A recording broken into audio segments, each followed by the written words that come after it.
Okay, welcome everyone to our Conscious Movie of the Month gathering.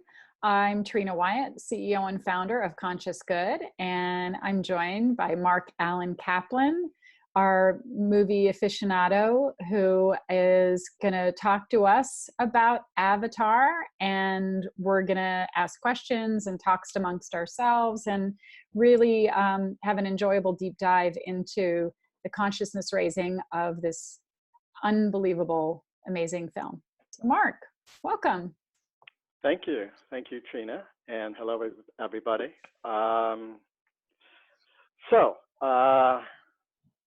We are here to explore the film Avatar, and we usually start with a meditation that is connected with the film. And of course, with Avatar, we have to do something connected to the phrase, I see you. So let's get comfortable. And for the beginning of it, we're going to close our eyes and just let's focus on our breath, just observing it. In and out.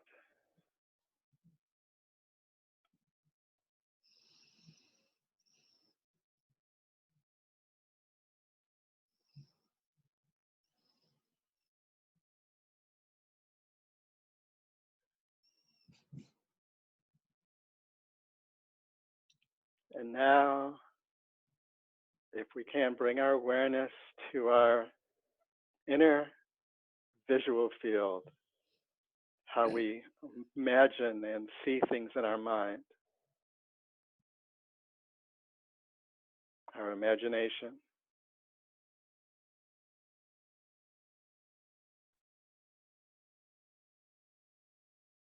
Perhaps we could remember a scene from Avatar that we were watching that really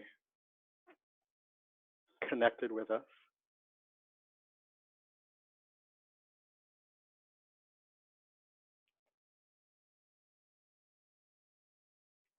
And think about the concept of what the Na'vis mean when they say, I see you.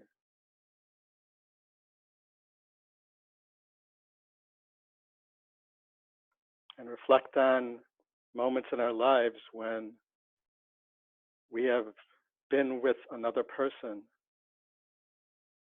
and really felt like we saw them, like saw their beingness, not just visual, not just the surface of the visual field, but seeing inside, like through the windows of the soul.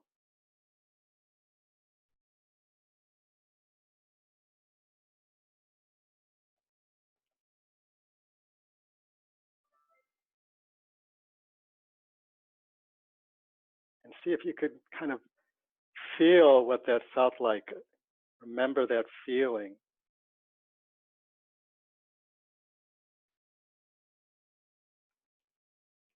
And now let us try to bring to mind a moment in our lives where we felt like somebody saw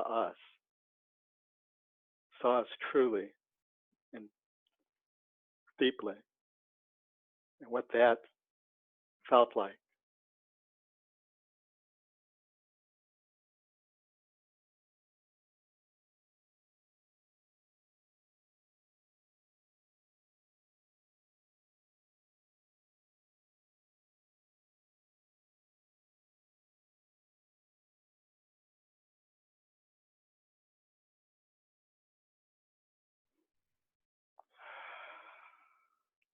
And now let's return to our breath.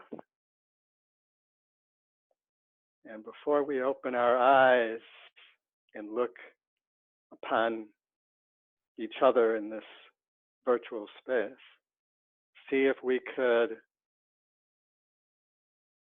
see each other.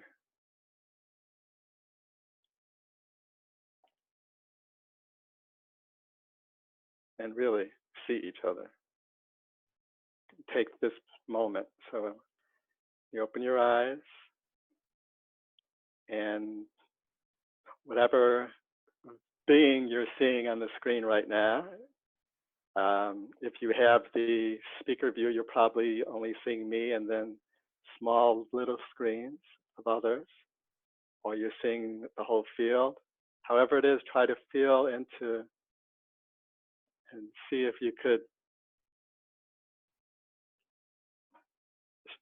see beyond this two-dimensional virtual frame and feel each other's field and presence.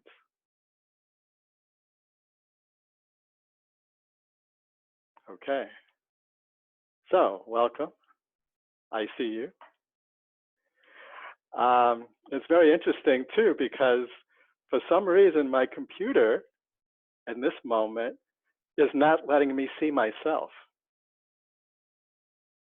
So it's cosmically perfect, however you want to say that. So it's interesting.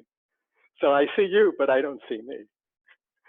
So I'm going to speak for a little bit about Avatar, just touch base with some of the main points, areas that I think it's important for us as a conscious media makers and consumers, and then open it up to explorations. The first thing I want to talk about is the connection with our last movie of the month, What the Bleep Do We Know? It may seem like there isn't one, but there is many comparisons. So one of them is that both of these films tapped into the zeitgeist. With What the Bleep, it tapped into a particular cultural stream, a particular zeitgeist field of the conscious creatives that had not been tapped into before. Whereas Avatar tapped into the full spectrum collective field of the planet in many ways. But shows us there's different ways that films can tap into the zeitgeist.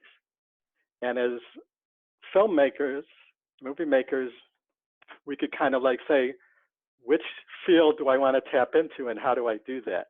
You know? So just having that kind of awareness and understanding and compare how the two films have done it is interesting. Both films were also on the edge of technological shifts in filmmaking. What the Bleep was riding an edge that was already happening. And Avatar was pushing the technological envelope and creating an edge, moving the edge. Of course, James Cameron had the capacity to do that. We individual filmmakers may not have quite the same capacity that he did to push that envelope. I mean, he spent millions of dollars developing technologies that advanced 3D filmmaking and all sorts, and the creation of three-dimensional characters that were digitized, and how he created this technology to shift, to take the actor's physical beingness and capture it into a digital form. So he advanced those two areas. So those two were really kind of important, but the foundation one is they're dealing with consciousness, shifts in consciousness. With What the Bleep, the shift in consciousness is for the main character and for us, the audience. There's a real kind of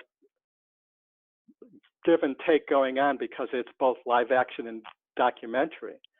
So the live action is showing us how someone is being shifted, when the documentary is kind of trying to help us, the viewer, shift.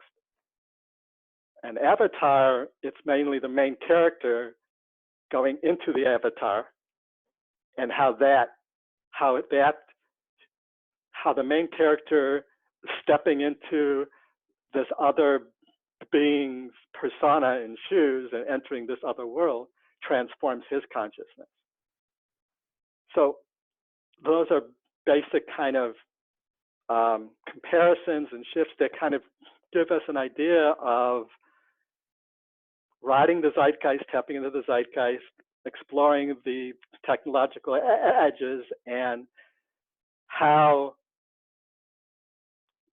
we communicate the evolution of consciousness can be done through a character's growth, but also can be done directly through the visual and audio and storytelling approaches in both storytelling and the stories within a documentary format. So that's that. Beyond that, with Avatar, the structures of consciousness, this is a great film to give us a really clear example of the structures of consciousness and how we can express them in film. One of the things that is important to understand about structures of consciousness is that they are reflected in our culture and society. And often our cultures and society help to evolve our consciousness. So you have the tribal culture, and there's the consciousness of the tribal people. And the main character has to enter that consciousness field and become one with it. But you also have the mythic consciousness portrayed by the military culture of the film. That right, wrong, authoritarian structure, you know, and the hero and all that stuff. And it's interesting that you can see how the main character can easily shift down into the tribal from the mythic, because he is a warrior in the mythic structure. And so when he goes into the tribal structure and they ask him who he is, he basically says, "Oh, I'm a warrior from," I think, what is he says?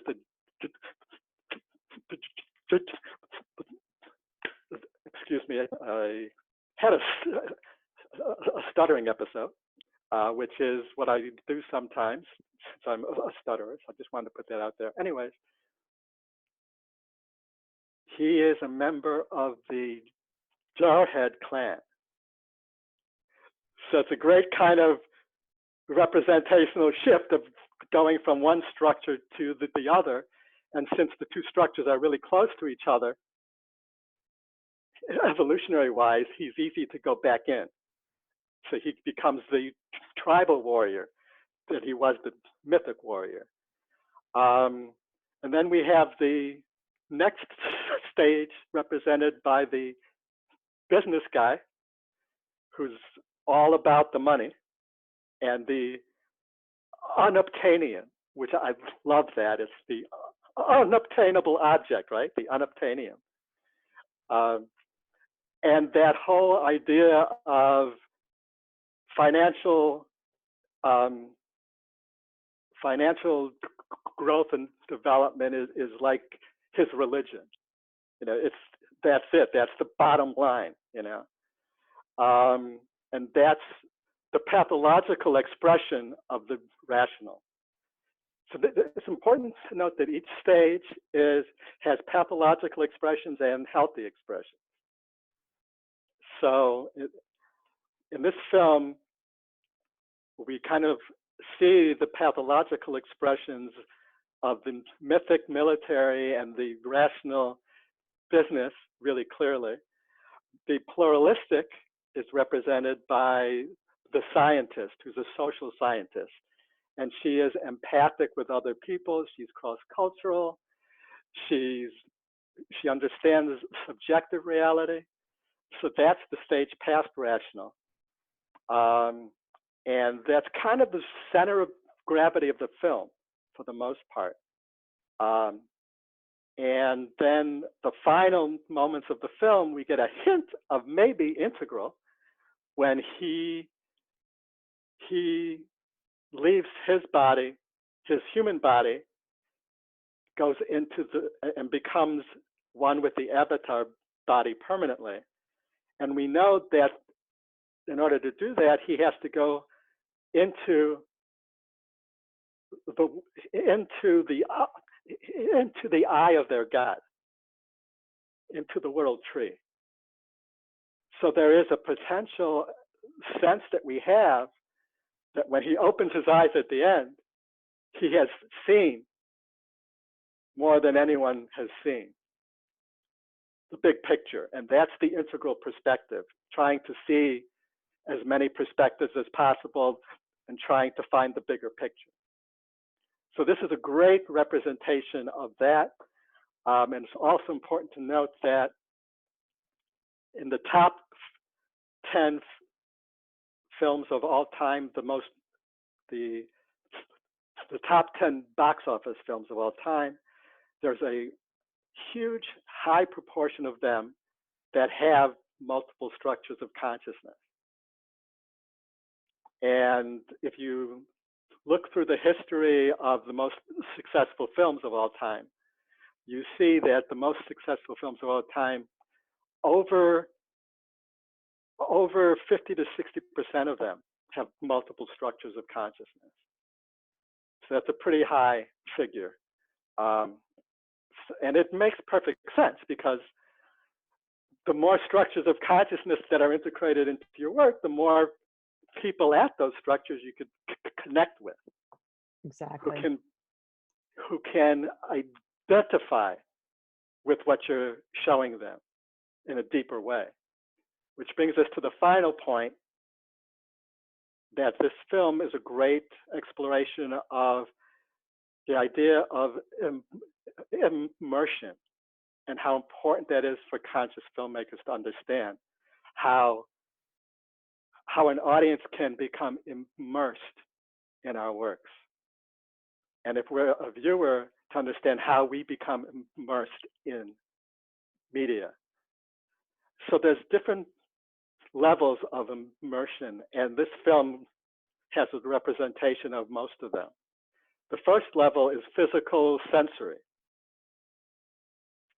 So obviously with 3D and with a wide screen, when this film was released, you have IMAX widescreen 3D, which what that does for the visual field is it puts us inside of the film.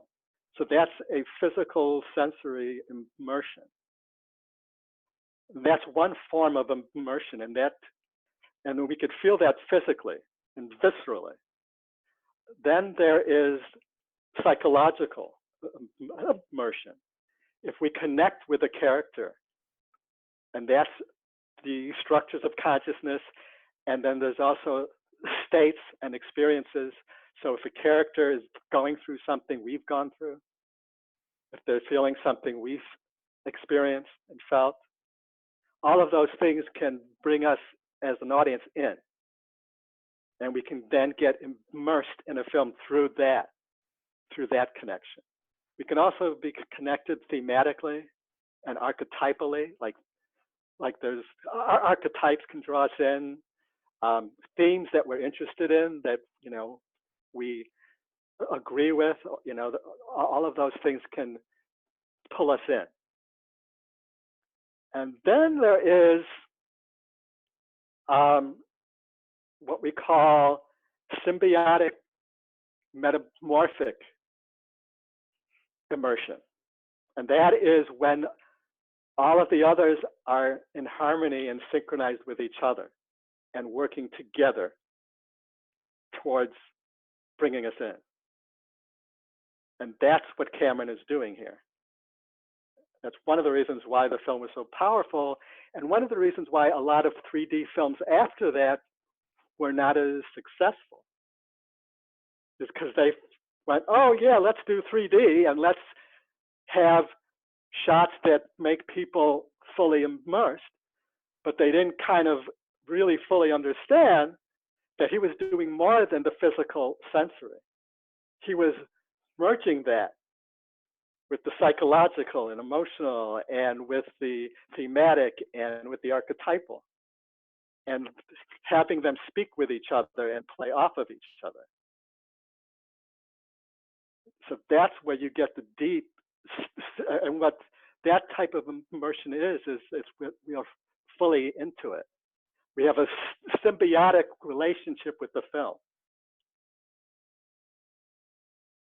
And so that's kind of like the cliff notes to the consciousness aspects that I could throw out there. And so I'd like to open the floor to everybody want to hear, and also to what your experience was and any questions and all that. It feels like, since this was such a powerful and lengthy movie, that your discourse should be even longer, Mark. I feel like you just scratched the surface. It's an amazing work. It really is. Yes. What more would you like to hear? Right. True. Let's see if anyone else has questions. Betsy. I have one question, because you might have gone through this before, Mark, and I apologize because this is the first opportunity I've been able to join one of these. But where did those 4 states of consciousness that you described come from? Is that your work, or is that like what is that? And because that was really interesting to me, especially as a filmmaker, in character development, understanding what those 4 stages are and how they relate to developing a character. So okay. Your work, is that something no, okay, it's good. Not my work. Okay. This is from, all right, this is from developmental and evolutionary psychology. There's years of research behind these from various researchers and various developmental psychologists. Dating back all the way to the 30s, it began. Anthropologist and sociologist Jean Gebser first mapped some of these stages. And then in the 60s and 70s, a psychologist did research on adult stages of development that actually ended up mirroring what Gebser had done. Then Ken Wilber took those and combined them with other developmental theories and mapped it into a full kind of theory. And then there's others who have contributed as well. So there's. If you're going to recommend to a writer or a filmmaker, like what's the Ken Wilber work, or what would be the work, like how would you read this, or where would you find this if you were going to recommend it to somebody as a filmmaker or a writer? I was going to say I would recommend the classes that we're putting together and about to teach. Shameless self-promotion. Mark can tell you better. Ken Wilber is difficult to read, but maybe brief history of everything. I don't know what you'd recommend. Yeah, that's a good kind of easier way into Wilber. I also, the first course that I'll be offering is basically goes through the whole theory of integral theory, and it teaches you about them using examples from film. And there's viewing practices that help us really fully embody that understanding.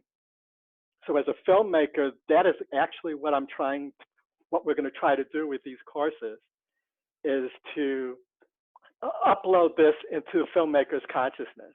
I can't wait. I mean, I love it. So I won't derail this whole Avatar conversation about that, but that's what, as a filmmaker, that's what fascinates me, is the understanding of like I get the archetypes, we know the archetypes, we've done enough work on that in terms of storytelling, but this is a whole new level that can bring in a much deeper, richer, I think, characters, because if we have this understanding of it, imagine the characters that, like, look at the characters in Avatar, how multidimensional they are, and why they're so multidimensional is because they're not just your typical archetype. There's like this whole layer of development that you're describing that's within each character in the film. Well, I will shamelessly plug the Stream of Consciousness event that we did with Mark, one of the very first ones where, and you've made available the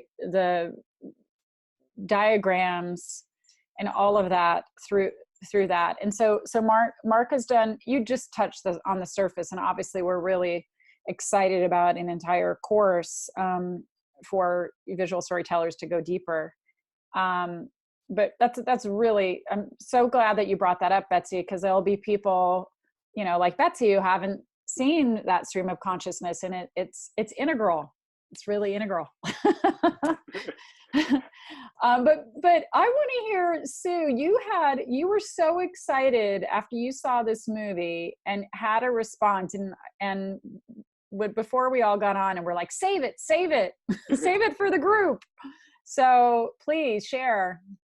So I wanted to say that I immediately, like, one of the most profound moments when in the movie for me was when the first time I saw the tree with the little with the little seeds that were floating. Immediately my whole being started pulsing, like truly my chakras were moving back and forth so powerfully, and it was so clear. I was receiving the love of that tree. And of course, my question goes to that. It's like, did the people who developed the tree love it so much? I mean, obviously there was a feeling and an energy put into it, but I had a very visceral response to that. I mean, I started to feel very, like in my throat, wanting to express love right back at it. So obviously I know I'm sensitive that way, or I'm paying attention that way. So I guess that would be my first question of, what does it take to have, unfortunately, I was thinking as you were talking, I'd like to go see it in 3D. They should re-release it in 3D, and I'd love to go back and have that experience. But I mean, I just watched it at home on my living room on the couch. So that's the first question, and then I'll tell you about the second part. Okay. So your first question is, how did they do that, and if it was intentional? Well, no, I'm sure it was intentional, but there was such a feeling of love that my experience was as though the tree was alive and expressing love. It was the lighting. Sue.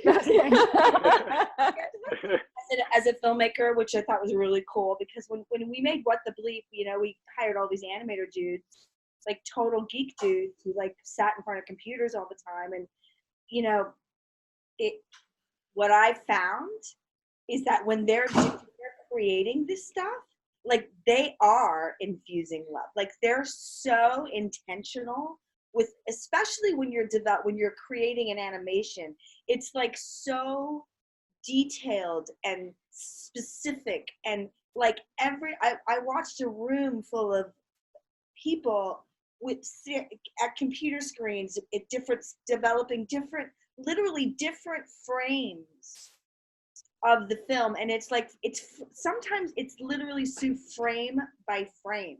So they're so intentful, and their whole focus is on creating that frame as a masterpiece, even though they know that frame you won't even notice that frame exists actually, because it's going to fly, there's how many 24 frames per second, right? But they're so intentional. And so the answer to your question is yes, I believe that they do. Yes. Yes. And this is so incredible, because I just had a conversation earlier today with a young gal that we were working with. And it was a realization that I had last week that great art is the song of the soul. And when we recognize it, we are recognizing that soul. We see that person.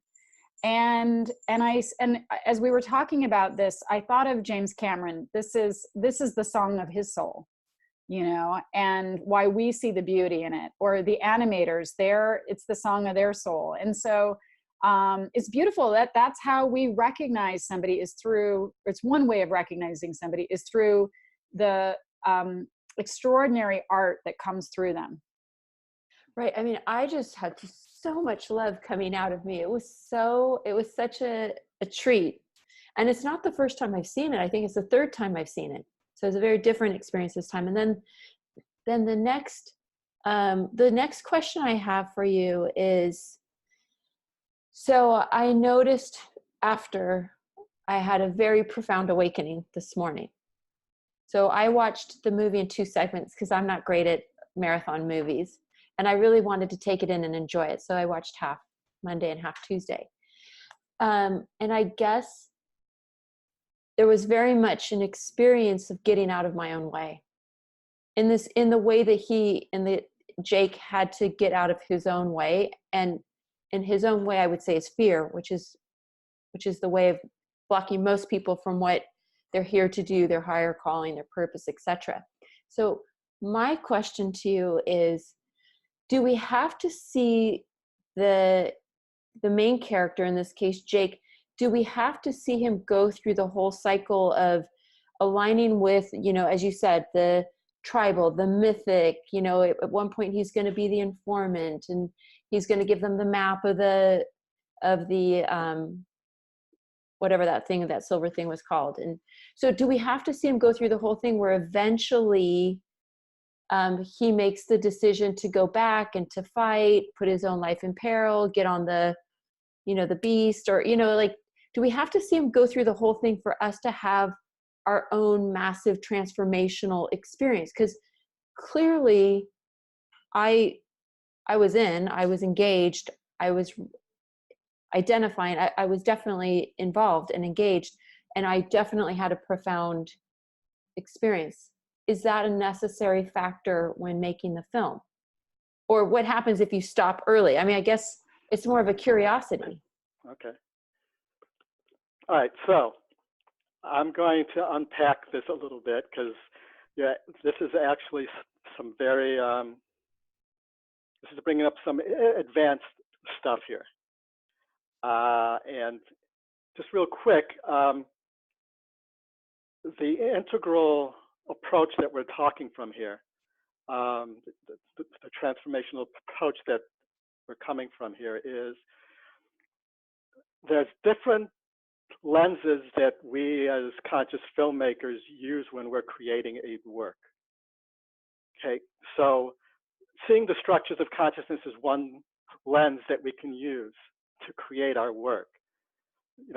We could use, and so for example, we could go through our film idea holding the archetypal lens, seeing how the archetypal streams are moving through our work. And we could do the same with these stages or structures of consciousness. We can look through how the structures are playing. Now, films that have these different structures and have the character going through them are more powerful. Because what happens is more people can tap into that character as they are expressing the stage that they're resonant with. And then we hop on the ride, and then as they evolve, we go with them because we have identified with them. So we, the audience, we identify with the major structure of consciousness that we're at. And when we see that in a character, we identify with them really powerfully.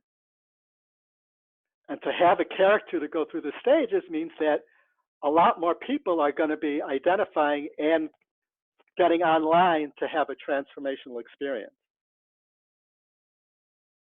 So it's what it means. You could have a film that is at one stage of development and have the character heal inside of that stage. And if we are at that stage, we can have an experience, a transformational experience there. Wow, that's so exciting. Sorry, I just had to give a shout out for that. And so we call it a difference between horizontal and vertical development. So within a stage, that's horizontal development.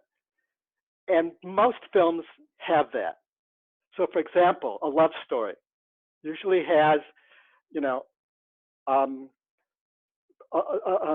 somebody, a really simple story would be somebody is having trouble with love because they were hurt before. They were wounded. And the film is about healing that wound and then being able to love again. That's a horizontal development within a stage to heal a problem in that stage. And that's powerful stuff, but you also have to be at that stage to fully identify on a deep level with that person. Or if you're at a higher stage, you could tap in. So here's the thing. The stages of development are not hierarchical. They're what we call holarchical, nested whole parts. Like a whole molecule is part of a whole cell. We would never say that a molecule is more advanced or is more important than a cell. I mean, you know, a molecule, we wouldn't say that a cell is more important than a cell. So as we evolve, all the stages we've evolved through are still inside of us. So we could tap in. So, so if somebody is at the pluralistic level, all the stages behind it, we could identify with those characters still. We just have trouble identifying with characters in a stage that we have not accessed with. And I see Bessie's hand up. Yes. Because I nerd out with this, but it's, so what you're saying is that it's not. So what I think that it's not like mythic doesn't happen before or after one of the other stages. So that like it does. Okay. Sorry, did I miss it? Get it wrong? But there's more than just those 4 stages. Okay. Right. We've mapped about 7 or 8 so far. And we, as human beings, when we're born, we go through those stages. So in the beginning, the first stage is what we call archaic. And when we're born, we don't have any sense of a separate self. We don't know anything. Right. It's just like, it's pre-egoic, pre-conscious. So the stages are developmental, meaning one and then the Yes. next and then the next. Okay. Yeah, but they're just not superior Right. to each other or inferior. Got it. They're required. We all have to go through them. Right. And they each have their gifts and their potential pathologies. All right. Although that said, they do transcend and include the previous stage. So they are higher stages, but there are still, one of the points you make is that, for instance, the mythic stage is where things like duty and valor and honor come from. So those are very valuable elements of human life. It's just that they can become pathological if they, in the rational stage, Nazis have duty and valor and honor too, but that's a pathology. So each one transcends and includes the previous stages. So they are higher stages, but you wouldn't say that they're more important. Like a cell is not more important than a molecule. Yeah. It's kind of like one of the other analogies is a path up a mountain. Mhm. That's what the stages are. They're different stages of the path. And the higher you go, the more you could see. And so I think to your question, Sue, I think that I agree with you, which is probably why the films that are most successful are the films that or somehow accidentally really do take a character through all this process, is because as a viewer and you relate, if you go through the process, you have the transformation. Whereas if it's not necessarily so deep, you don't get to go through, you might get left somewhere, or left halfway through the process and you're like, what? I don't know what that, you left me somewhere, that kind of thing. Yeah. That's why I think that's the trick in making a really great character. And do you think that, so there's the character, but do you think a film's whole story arc as a whole goes through that same process? Does that make sense? An integral film will tend to do that. Films made from that structure of consciousness will tend to be evolutionary. And they can be sci-fi epics or simple comedies. Like a great example is Groundhog Day. Yeah, it's a great movie. And that character goes from egocentric all the way to world-centric, beyond. So it's like, so that is a great kind of example, and that was a very successful film. Yes. I would love to ask people who, I saw the film when it first came out, I think it was Christmas Day, and thought it was remarkable. And then I didn't see it again until this weekend. Obviously a lot of life has been lived in those years. I would love to hear from other people who, maybe have gone that length of time without seeing it, and what maybe transpired for them, how they saw it with different eyes or had a different experience. Well, I just want to say, so I felt that for me, the most powerful moment in the movie, which is obviously a bias of mine, was when the tree sent the reinforcement troops. And all I know is I thought, that is the movie right there that I needed to see. And maybe that's what created the shift, because I thought, I'm pretty sure Mother Earth would take sides. Pretty sure that she's not so neutral. So I didn't remember that part at all, but that was definitely my favorite Me part. too, Sue. That is so interesting. That, and also just the depth of I see you. I didn't get the deepness of that when I saw it the first time. Yeah. Anyone else? Movie I went to at the movie theater that I was at had mom and me shows. So there was like mothers and like 80 children running around. They would let the kids like play in the front of the theater so that parents could go see movies. So it was, and I do recall that I didn't watch it recently. I watched it actually about a year ago with my kids again. Like we all sat down and actually watched the movie. But the cool thing that I remember about seeing it the first time is like, so I forget how old, what year did it come out? Like 2009, I think. Right. So my son was 2 and my daughter was like 5. So I've got my 2 kids. You're kind of like, as a mom, you choose a seat, but you're not really sitting because your kids are going up and down the aisles, and it's and so you're kind of like, you literally watch the movie and then you check your kids. The moment when they showed the tree, Sue, your moment, all of the kids in that movie theater, they didn't have the 3D glasses, by the way. They all just had I wasn't even wearing my 3D glasses through half the movie. But every kid, I thought it was the coolest thing. Every kid in the movie theater was like immediately, like instantly enamored with the movie screen. Wow, how magical. Such a trip. Like all the moms were like, for a minute of like, wait, my kid is actually paying attention. And it was just, and it was over. And then it was chaos again. So that was the first time that I saw the movie. Anyone else? I'm sure some of you, Mark, you've probably seen it a good 5 times.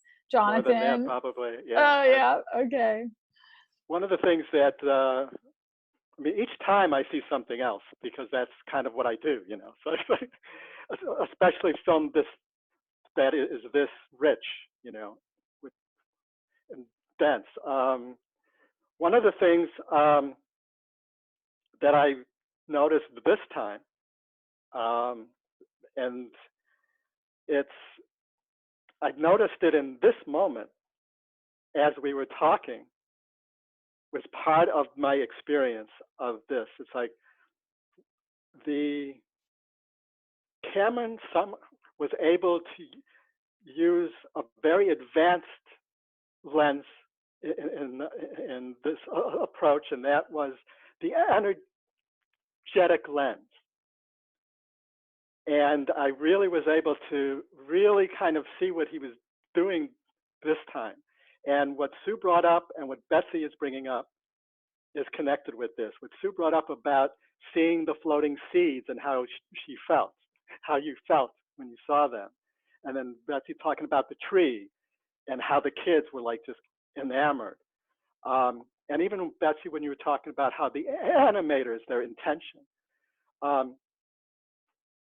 Besides structures of consciousness besides emotional states that we could create and all that, there really is an interesting kind of, pretty good kind of data that suggests that the intentional field of the filmmaker has an impact on the work. So everybody creating— Believe it, totally believe it. So if you have the intention that this tree is emanating love and light, and it is, so it's like everybody who worked on those moments knew what they were trying to capture, and that was their intention. And you could express that with sound, music, and music is a great way to see how the energetic lens can be used. You could tell a composer, I want an ethereal experience. And there's like an energy to it that music creates, like you could feel it in your body, the etheric music. And that was used in this film in combination with the radiant energy that they were able to create visually. So you can see this radiation of light coming from the objects. And with the ethereal auditory dimension, that creates an actual energetic experience in our bodies. So that's what they were tapping into. Yes. Beautiful. Well, I had a comment. It's not, I would just want to share it to see if anybody else, any of the other women out there, because when you first started speaking, Mark, you said that we identify with the characters and the different stages of development that they're in. And immediately I was like, oh yes, and which character did I identify with? And I kind of went through the ones that you mentioned, and I realized, gosh, I don't know that I identified with any of these characters, truly, honestly. And then I thought, well, maybe the Sigourney Weaver character, maybe. And then I thought, well, is that because she's female? And I realized I love this movie, but I am not as passionate about this film as so many other people, especially for somebody who's passionate about conscious film and conscious movie making, where this is the pinnacle, you know. And so I was just wondering, is that because my stage was not represented, or I'm too caught up in the masculine, feminine. What are your thoughts there? How we project and identify with the work is very complex. It's not just the stages of development. And we tend to identify with characters who are the same sex as well. We also tend to identify with characters who are the same race, our same ethnicity. You know, so all of those factors are part of it. That's why a film like Black Panther is so powerful for the African American community, because it gave African American children positive, heroic representations of people like them that a lot of films have not done. Well, speaking of that, my kids, my 10-year-old, that's one of his favorite films. He's watched Black Panther like 5 times. So that's where I'm like, I have some evolving to do. I've got to get beyond my sex. Black Panther is actually, in my opinion, one of the most advanced consciousness films that we've seen. Okay, is that next month's film? What it's doing, I have not seen before. It is wrapping a multi-layered, complex story that is wrapped in a very simple genre piece, and it can be seen as just that, and all that under the surface. So it's like, often if you see an art film that's complex, it's like, well, you know, this is like, you know, but this film is like, the surface is the surface, and a lot of people can just, oh, it's just a superhero film, and it works perfectly at that level. But it is dealing with issues of race and empiricism and all this wild stuff in deep ways. It's actually also showing the different structures of consciousness, and it's actually giving us visual and visceral representations of a shift between stages, which is very rare. So anyway, it's on your list, right? It's on the list. Definitely getting definitely that. definitely cover Black Panther. Oh, I love it. So We've done 3 podcasts really about it. And We've John, done 3 podcasts about Black Panther. Did you want to comment on Jonathan? Did you want to comment on my comment on not having a character that I truly identified with in Avatar, even though I recognize how remarkable it was as a film? Well, that's kind of an interesting point, because I'm not actually a fan of Avatar. I mean, even from the first time I saw it, because I love dissenting opinions. But that's also, I have sort of an activist mindset, and I found it kind of selling a little bit of a lie. It's sort of this idea that they can triumph over imperialism, and that doesn't actually happen. Native peoples don't triumph over the American military. So there's a feeling of dishonesty that I have over the whole thing, although I appreciate Mark's take on it, and since then we've talked about it, and the way it does represent each of the different structures is quite interesting. I'm not sure that it has as much evolution through the structures as something like Black Panther. To me, it's not as interesting a film that way. But I should point out, as a larger issue that Mark didn't really go into, the reason I've kind of started devoting my life towards working with Mark and helping put a lot of his stuff into more common English, because he's sometimes a little academic. But the reason I'm interested in this is because the integral theory and its application to film really does help you make films that can help people to evolve their consciousness.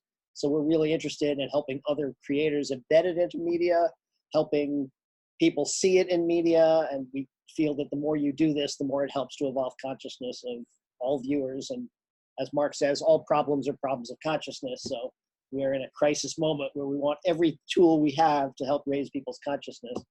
And yeah, Black Panther is a very subtle one. I saw it with at least 3 different affluent white people who thought it was okay, you know, and I was just like in tears when I saw it. And we read a lot of commentary from from African American commenters and from African commenters, and a lot of people just blown away by the depth of representation across all domains. It was really quite an extraordinary film.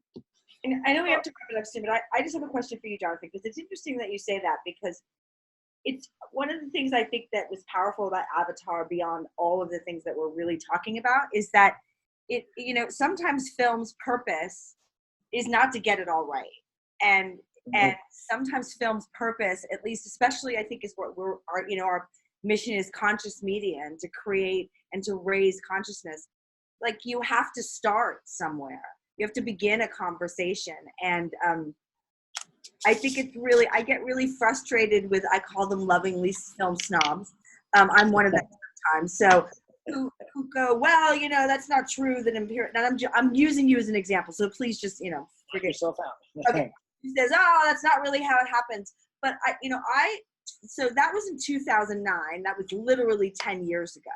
Right. And I believe, and maybe I'm wrong, and this is just an opinion, but I bet you could track it, that one of the purposes of media that I try to use is to begin conversations. And I think Avatar certainly brought about a much more broader, louder, and more aware conversation than we have been having. And it certainly didn't, and we can certainly nitpick at certain elements of it, but I think it's important sometimes that we don't discourage filmmakers to try to get it all perfectly, because the thing that was great about the Avatar, besides all this deep, heady intellectual stuff that we're talking about, was, did you remember, what was the name of that cartoon? Does anybody remember the Fern Gully? Does anybody remember Fern Gully? Barely. Okay. I remember the name. I had little kids, so they all watched Fern Gully, and you would probably say the same thing about Fern Gully. So Fern Gully is literally the animated version of Avatar. Everybody should go watch Fern Gully, and then you're going to be like, now I see where James Cameron got all that stuff from, because like, it's literally almost exactly the same story. It's just a little bit different, and it's made for 4-year-olds.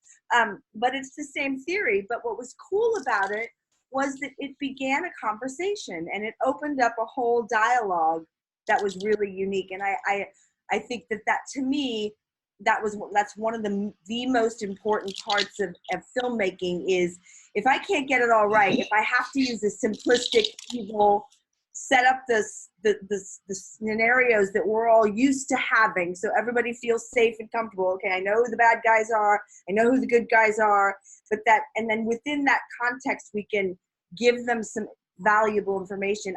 I think that's a win, personally. Absolutely. I mean, you could have powerful impacts at different levels, at different stages, and all that, and no film is perfect, and also they're a product of their times. And also, sometimes we're not ready for certain levels of a conversation. We kind of have to, so there's kind of like increments. And I think that's what you're talking about. There's breadcrumbs. We've got to sort of. Right. Yeah. And one of the things I want to just really quickly address with what Jonathan said and what we're talking about here is, Avatar is what I call an integrative work. It's not an integral film. And the reason why I'm not calling it an integral film, and it's integrative, the term integrative for me is it's on the cusp between pluralistic and integral. And what that means is it still has a lot of pluralistic structures in it that are its center of gravity. And one of them, pluralistic state, has a tendency to idealize primitive cultures. Wilber calls that the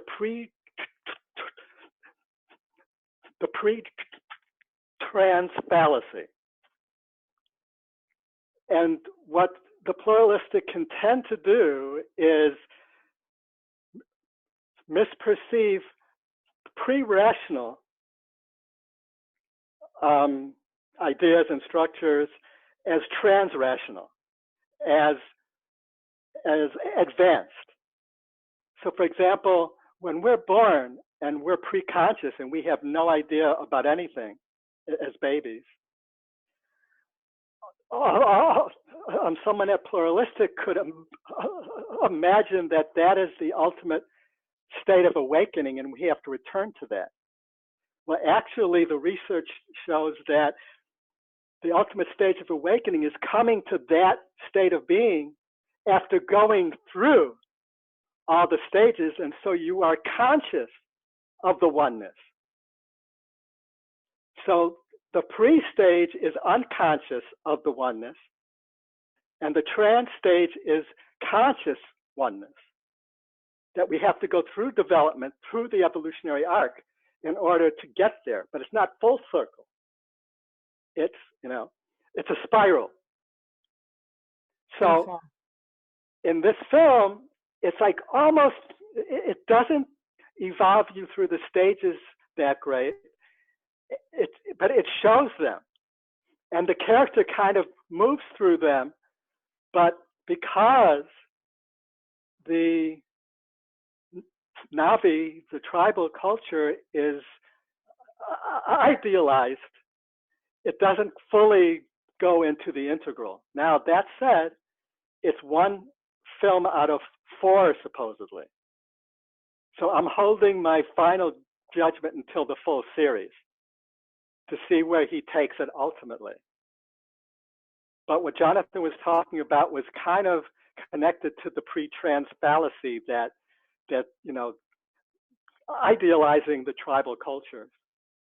Yeah. There's also the white savior narrative that runs through it that I think is a little dated even from 10 years ago, that people have gotten much more conscious of that as an issue in films. Yeah, I mean, it's the white soldier who comes and saves them, Right. White Western soldier. I think filmmaking 10 years ago was still 5 years behind in terms of conscious and information. Sure. And I think now we're actually catching up with ourselves and getting rid of some of those tropes and sort of like I forget, I can't even think of the term, but those fallacies and those sort of like silly ways in which we portrayed. We're finally catching up, I think now. I think filmmakers are actually not catching up. I think they're more courageous and more bold in being able to start there. Whereas before, I don't know if it wasn't even accepted. You could take a film to a studio. We took The Bleep to the studio and they said we were all nutso. So, I mean, I think that there's a lot of catching up that's finally occurring now. There's another generation too. Yeah. I'd like to think that today the business person would be female. because women, yeah, exactly.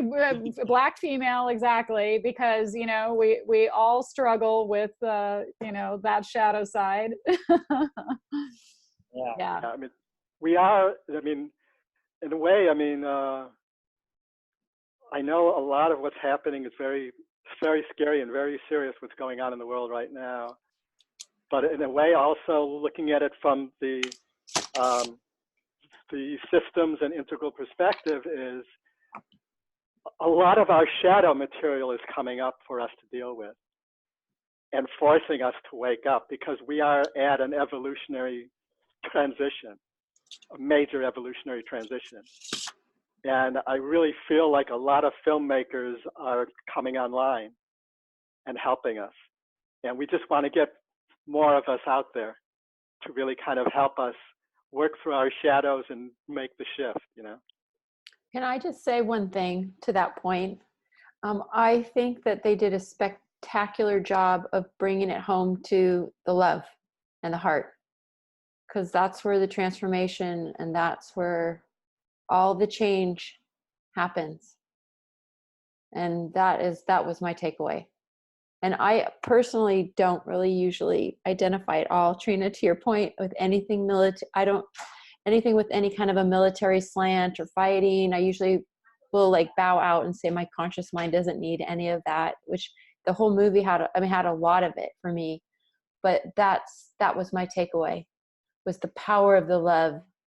And that is what's going to transform the situation here. And the Navi interconnected and in connectivity and with a unified intent, right?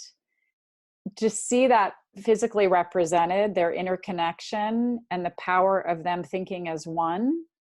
Yeah, there's so many ways that it was for me ahead of where I was at that time. So, and hopefully there's more filmmakers who continue to push the envelope in ways that don't require, $200 million. Hey, I could do a lot with 200 million. If anybody knows anybody who's got that, like, I'll just call Mark. Well, I was just gonna say, right? We're gonna hire Mark to put the different stages of development and yes. There you go. Could probably make 200 with the bleeps. Right, we'll do it together. It'll be done. Yes, I love it. Well, we're over our time. Like I said, we could have just done this twice as long as our other sessions, but I think for those of you who want to stay on and continue to connect and talk, please do. My battery is about to die, so I'm gonna say thank you, Mark. Thank all of you for coming here and participating and sharing your views and just being a part of this community and connecting, because that's what it's about. So thank you. Thank you, everyone. Yes.